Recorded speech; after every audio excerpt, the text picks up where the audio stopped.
Hmm. Where do you think you're going to go, buddy?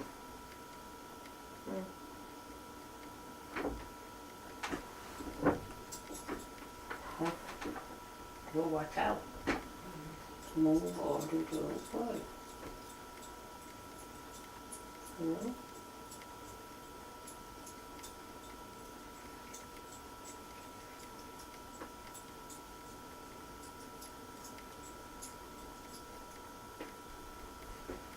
Move out of the way. Move right out of the way. Get over there.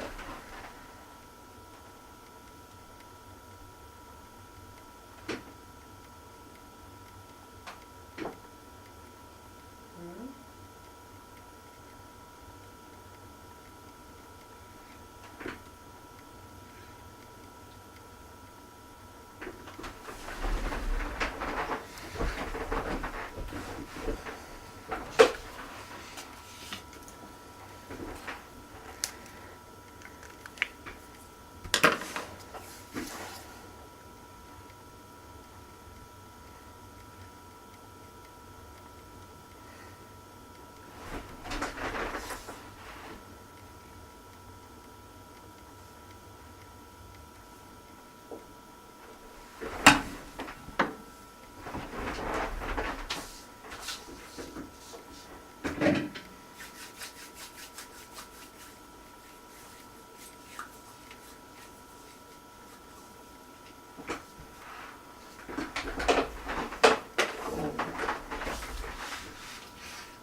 Steve? Hey, okay, all right, good. Hold on one second. Let me get everything all set. Let me just see where we were. Can you hear me?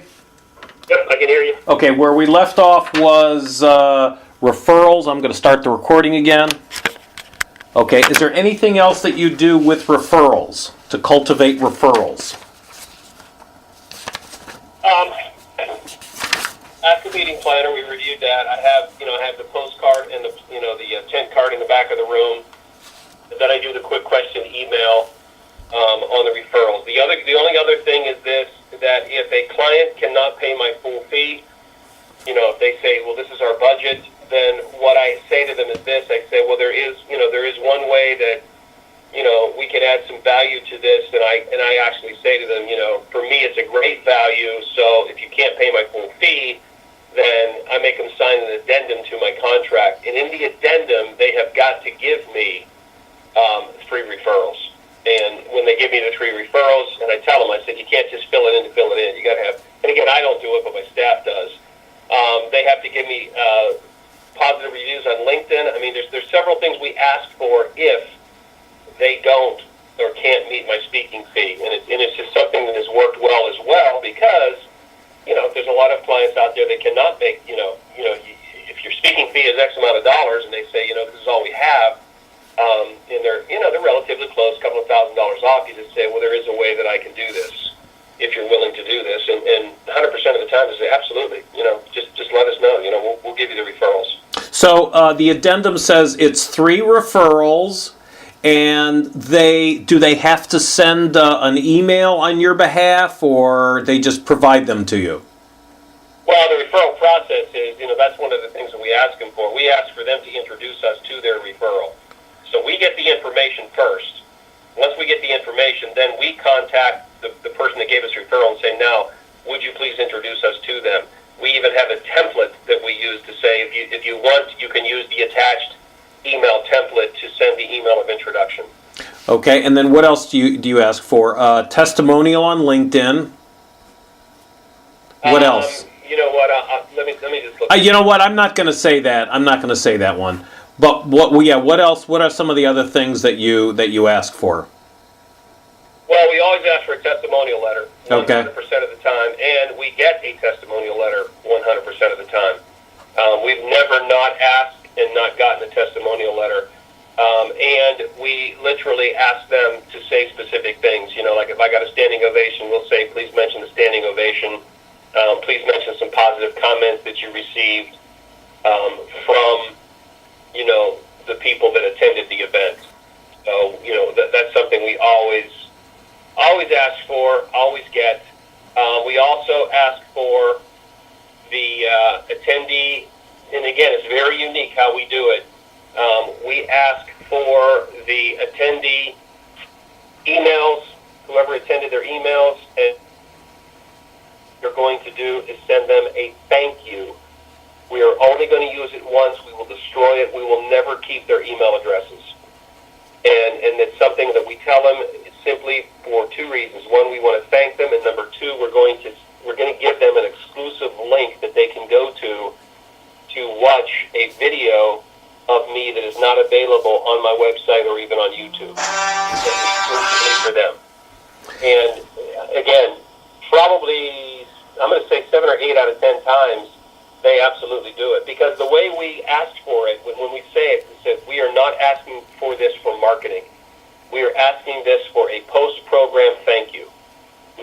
Steve wants to thank the people in attendance, and his way of saying thanks is to go to this exclusive link. That's not a link that's public. And, the meeting planners are excited. They'll say, that's just so awesome that you'll do that. And I said, you've got my word. I will never, ever, ever use their email address. Now, the reason why I don't have to use their email address is twofold. Number 1, I ask for people to sign up in the back of the room. I have a newsletter sign-up sheet because I feel like if you sign up, that means you're interested. Not everybody that receives that email after an event with me thanking them, they could care less. 60% of them, whatever. There's one more reason, and that is this. If I send an email to them, thanking them, and give them a link, and this is the platinum bullet, they're connected to me. They have my email address. So if all of a sudden somebody says, gosh, you should have heard this speaker, he's wonderful, well, maybe we could use him in our annual meeting. You know what? I got an email from them. They have my contact at that point. They don't have to guess. They don't have to Google. All of a sudden, I don't end up in having a speakers bureau book me and take 25% of my speaking fee. They have my contact email. They have Steve at Steve Gilliland. I've connected with them. Yep. So the brilliancy of it is, while I destroy their email address, they still have mine, so that if they would need to contact me for any reason, they know how to get me. Yep. Okay, I got that. And what do you do pre-keynote? Well, again, what makes it very unique is on pre-keynote, the process, again, I've got a preview, my speaker introduction is video, which again is very unique. Most speakers have a written where somebody will introduce them. That's not the case with me. I have that if you do not have the audio-visual capabilities, but I also have a video introduction. And what we do is once the event confirms, we now have the presentations, deciding on what presentations, so we have descriptions for those. We have a promotional video that you can promote to the people attending. You can embed it in your website. You can take them to it. The key to this one, again, is connecting with them and saying, number one, I want my video introduction because it's very powerful and it helps me establish credibility and sell product afterwards. The promotional and marketing materials that we do for them, most speakers won't. Because if they're doing a program, we pretty much spoon feed them. We send them PDFs and we send them information. For example, if you hire me to do Enjoy the Ride, you're going to get that marketing piece that literally, if you want, you can insert it into the program. And it describes, it describes the program. It literally, again, I don't know how to say this without bragging. I've had meeting planners say, you're the only speaker we've ever hired. Because it says Steve Gilliland presents Enjoy the Ride. And then it talks about the speaker, the speech, the takeaways. So it's like you're putting together this program, and all of a sudden you hire the speaker, and all of a sudden then he gives you this information like, wow. It makes me look good. It makes them look really good, and it just sets the tone. So we provide that for them. We don't make them have to create anything on their own. It's like, here, this is for if you've got a small program, if you want a 25-word description, if you've got a full page that you want to put in with picture, program description, the actual program cover. So we do a lot of extras for them, which makes them feel like, wow. And it helps me, quote unquote, when I ask for things. Okay, very good. Hold on, let me get back to where we were. So if I go back to the revenue, it seemed like you had a couple of jumps. From 99 to 2000, from 92 to 250, where you hired your salesperson and created the process. Then you went from 2003 to 2004, when you went from 337 to almost 500. What happened there? Do you remember? In 2003 to 2004, yeah. I moved from, I'll put it the best way, which will make more sense to you. I actually hired someone else. So I had two people at that point. So to jump from the 330 to almost 5, I ended up with two people. And now you're going to say, well, what happened from 5 to 2? And that was a personal thing. I went through a divorce, and things kind of blew up. Okay, hold on. So you hired the second salesperson, right? And was that full-time person? Yes. Okay, all right. Okay, so the drop, I understand. Then you went from 06 to 07, from 378 from 700. What happened there? Speaking fee increase, dramatic speaking fee increase. From what to what? My speaking fee doubled. So that's the best way of saying it. Okay. It went from 5 to 10.